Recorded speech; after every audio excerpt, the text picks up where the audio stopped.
Hello friends, welcome to SMB Hunar. SMB રેસિપીઝમાં આજે આપણે ગુજરાત સ્પેશિયલ ખમણ ઢોકલા જસ્ટ 3 સ્ટેપ્સમાં બનાવતા શીખશું. સ્ટીમર વગર બી એ આપણે ઘરમાં બનાવી શકીએ છીએ.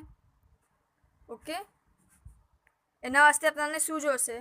1.5 કપ બેસન, 1.5 ટેબલ સ્પૂન રવો, 4 ટીસ્પૂન શક્કર, 1 ટીસ્પૂન અદરક અને ગ્રીન ચીલીનું પેસ્ટ, 1 ટીસ્પૂન લેમનનું જ્યુસ, સોલ્ટ, નમક ટેસ્ટના હિસાબથી, હાફ કપ પાણી, 1 ટીસ્પૂન ફ્રૂટ સોલ્ટ ઈનો લઈ શકીએ છીએ, 3 ટીસ્પૂન ઓઇલ, 1 ટીસ્પૂન રાઈ, 1 ટીસ્પૂન તલ, 2 થી 3 કારી પત્તા, 1 ટીસ્પૂન ચોપ્ડ બારીક કાપેલા ગ્રીન મરચાં અને હાફ કપ વોટર. પહેલો સ્ટેપ શું છે? એક બોલ લેશું, એમાં બેસન, રવો, શક્કર, અદરક અને ગ્રીન ચીલીનું પેસ્ટ, લેમન જ્યુસ, નમક અને પાણી એડ કરશું અને બરાબર હલાવી લેશું. અને જરા બી ગઠ્ઠા ના રહેવા જોઈએ, એકદમ સ્મૂથ પેસ્ટ બનવો જોઈએ અને એને સાઈડ પર ઢાંકીને મૂકી દેશું. પછી સ્ટીમર લેશું. સ્ટીમર યા કોઈ વાસણ એવું હોય ઊંડું ટપેલું જેના સાઇઝની આપણા પાસે થાળી હોય, એમ બી આપણે કરી શકીએ છીએ. હવે સ્ટીમર લો અને એમાં પાણી ભરો અને એને ગરમ થવા દો. પાણી ગરમ થઈ જાય પછી એ જેમ સ્ટીમરમાં આપણે થાળી મૂકીએ છીએ, પાણીના ઉપર એમ થાળી મૂકી દો. પછી ઉપર જે પેસ્ટ બનાવ્યો છે એમાં આપણે ફ્રૂટ સોલ્ટ એડ કરશું. ફ્રૂટ સોલ્ટ આપણે આ ટાઈમ પર એડ કરશું જ્યારે આપણે એને ગેસ પર ચડાવી રહ્યા છે. પહેલાંથી એડ કરીને આપણે નહીં મૂકીએ, આ ઘણું ઇમ્પોર્ટન્ટ છે. ફ્રૂટ સોલ્ટ એડ કરશું અને હલકું એને મિક્સ કરી લેશું અને પછી થાળીના ઉપર આપણે ઓઇલથી બરાબર ગ્રીસિંગ કરી લેશું. બરાબર ઓઇલથી થાળીને લૂસી લેશું અને એમાં वो પેસ્ટને નાખી દેશું. બરાબર સ્પ્રેડ કરી લેશું કે આમ બરાબર બેલેન્સ થઈ જાય અને એમાં જરા બી ગઠ્ઠા ના રહેવા જોઈએ.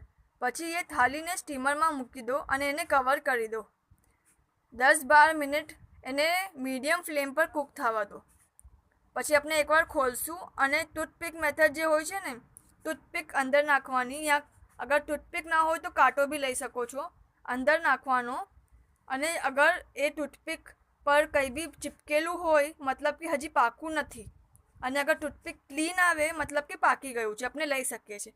ને જો અગર એ હજી પાકું ના હોય તો હજી થોડી વાર એને થવા દો અને પછી નીકાળજો.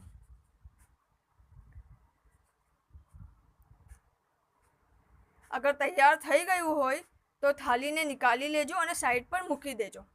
થર્ડ સ્ટેપમાં આપણે શું કરશું? એક પેન લો અને એમાં ઘી ગરમ કરો. પછી એમાં રાઈ નાખો, થોડું કડકડાવવા દો. પછી એમાં તલ નાખો. પછી આપણે કાળી પત્તા અને ગ્રીન મરચાં નાખશું અને બરાબર હલાવી લેશું. 1 મિનિટ તક આપણે હલાવશું અને પછી ગેસ બંધ કરી દેશું. પછી આ મિક્સચરમાં હાફ કપ પાણી નાખશું અને બરાબર મિક્સ કરી લેશું.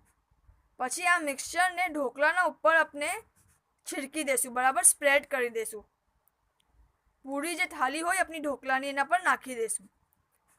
પછી ઢોકળાને ઠંડા થવા દેશું. પછી એના બાદ લાસ્ટમાં આપણને જે શેપમાં કટ કરવું હોય આપણે કટ કરી શકીએ છીએ અને ગ્રીન ચટણી સાથે સર્વ કરો. ગ્રીન ચટણીની રેસિપી આપેલી છે કેવી રીતે બનાવવાની.